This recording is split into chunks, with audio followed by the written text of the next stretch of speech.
Είπες και το κάνες ότι θα με τυραννήσεις, όταν τα χείλη μου μια φορά θα τα αφήσεις.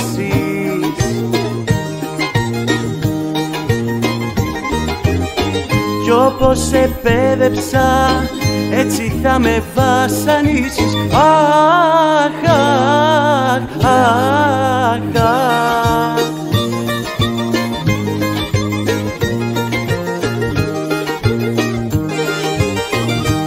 Τώρα που γίνα θύμα στα φιλιά σου, κάνε ό,τι θες κι ό,τι πει η καρδιά σου.